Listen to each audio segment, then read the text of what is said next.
नमस्कार, मैं श्रेया शर्मा और आप देख रहे हैं day to day news Bharat. हम आपसे वादा करते हैं कि पूरी निष्पक्षता के साथ पत्रकारिता करेंगे और हमारा कोई भी पत्रकार फील्ड में किसी से किसी भी प्रकार का उपहार या विज्ञापन स्वीकार नहीं करेगा, ना ही किसी को ब्लैकमेल करेगा। हम दबे कुचले लोगों की आवाज बनते आए हैं और आगे भी बनेंगे। साथ ही हम ऐसी कोई खबर नहीं दिखाएंगे जिससे हमारी भोली भाली जनता मूर्ख बने या उन्हें किसी भी प्रकार का कोई धोखा मिले। हम लोकतंत्र के चौथे स्तंभ को और अधिक मजबूत करने की पूरी कोशिश में लगे हुए। बात करते हैं खबर की, जो इस वक्त की बड़ी खबर जम्मू कश्मीर से सामने आ रही। जम्मू कश्मीर के डोडा और किश्तवाड़ इलाकों से मिले खुफिया इनपुट ने सुरक्षा एजेंसियों की चिंता बढ़ा दी है। इनपुट के मुताबिक इन दुर्गम और पहाड़ी इलाकों में 30 से 35 पाकिस्तानी आतंकियों के छिपे होने की आशंका है। जैसे ही ये जानकारी भारतीय सेना तक पहुंची, सेना पूरी तरह से अलर्ट मोड में नजर आई। आपको बता दें कि खास बात यह है कि ये इनपुट ऐसे समय में मिला है जब घाटी में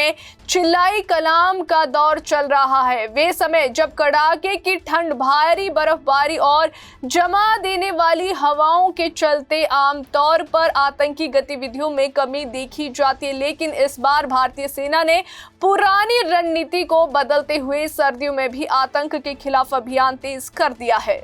चिल्लाई कलाम का मौसम 21 दिसंबर से 31 जनवरी तक रहता है और इस दौरान डोडा किश्तवाड़ के ऊंचाई वाले इलाकों में हालात बेहद चुनौतीपूर्ण हो जाते हैं। तापमान शून्य से काफी नीचे चला जाता है, रास्ते बर्फ से ढक जाते हैं और सामान्य आवाजाही लगभग ठप हो जाती है। इसके बावजूद भारतीय सेना ने इन बर्फीले और खतरनाक इलाकों में सघन तलाशी अभियान शुरू कर दिया है। सेना के साथ जम्मू कश्मीर पुलिस और सीआरपीएफ भी पूरी मजबूती से इस ऑपरेशन में जुटी हुई है ताकि आतंकियों को किसी भी सूरत में जो है वे बचकर ना निकल पाए।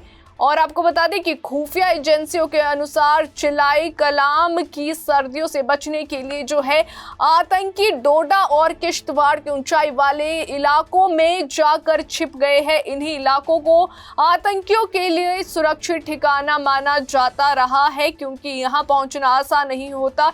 इस चुनौती को देखते हुए भारतीय सेना की राष्ट्रीय राइफल्स की विशेष यूनिट्स को इन इलाकों में तैनात किया गया है। ये यूनिट्स पहाड़ों और जंगलों में ऑपरेशन का जो है लंबा अनुभव रखती है और आधुनिक हथियारों के साथ साथ ड्रोन और थर्मल इमेजिंग उपकरणों से लैस है ताकि बर्फ और अंधेरे के बीच भी आतंकियों की हर हलचल पर नजर रखी जा सके।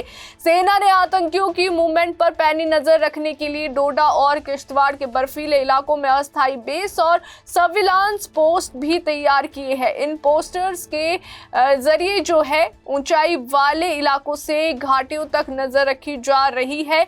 मल्टी एजेंसियों से मिली खुफिया जानकारी का बारीकी से विश्लेषण कर आतंकियों के संभावित ठिकानों और उनके मूवमेंट रूट्स की पहचान की जा रही है। सेना किसी भी तरह की चूक नहीं चाहती क्योंकि अतीत में इसी रूट का इस्तेमाल कर आतंकी बड़े हमलों को अंजाम दे चुके हैं।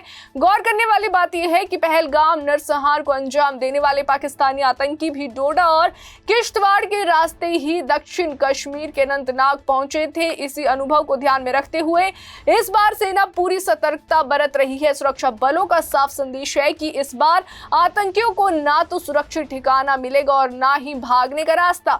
सूत्रों के मुताबिक ऐसे इनपुट भी मिले हैं कि आतंकी स्थानीय गांव वालों पर खाने पीने की सामग्री और ठहरने की वजह देने के लिए दबाव बना सकते हैं। इसी खतरे को देखते हुए सेना ने गांव के आसपास भी अपनी मौजूदगी बढ़ा दी है ताकि आतंकियों को स्थानीय समर्थन से पूरी तरह से अलग थलग किया जा सके। सेना और अन्य सुरक्षा बलों की मौजूदगी से आतंकियों पर मनोवैज्ञानिक दबाव भी बनाया जा रहा है। भारतीय सेना इस पूरे ऑपरेशन को ज्वाइंट स्ट्रेटजी के तहत अंजाम दे रही है। पुलिस और सीआरपीएफ के साथ जो है समन्वय बनाकर ऑपरेशन की योजना तैयार की गई है ताकि किसी भी तरह का ओवरलैप ना हो और आतंकियों पर एक साथ निर्णायक प्रहार किया जा सके। सेना सटीक और पुख्ता जानकारी का इंतजार कर रही है ताकि सही समय पर बड़ा एक्शन लिया जा सके। कुल मिलाकर चिल्लाई कलाम की हड्डियां जमा देने वाली ठंड और भारी बर्फबारी के बावजूद भारतीय सेना ने यह साफ कर दिया है कि आतंक के खिलाफ जो है लड़ाई मौसम की मोहताज नहीं है। डोडा और किश्तवाड़ के पहाड़ों में अगर बात की जाए तो चल रहा ये तलाशी अभियान न सिर्फ आतंकियों के मंसूबों को नाकाम करने की दिशा में बड़ा कदम है, बल्कि ये संदेश भी है कि भारतीय सेना हर साल में देश की सुरक्षा के लिए तैयार है, और साथ ही चाहे हालात कितने ही मुश्किल क्यों ना हो। अभी के लिए फिलहाल इतना ही। देश और दुनिया की ताजा खबरें जानने के लिए देखते रहिए day to day news Bharat, और हमारे चैनल को लाइक, शेयर और सब्सक्राइब करना ना भूलें।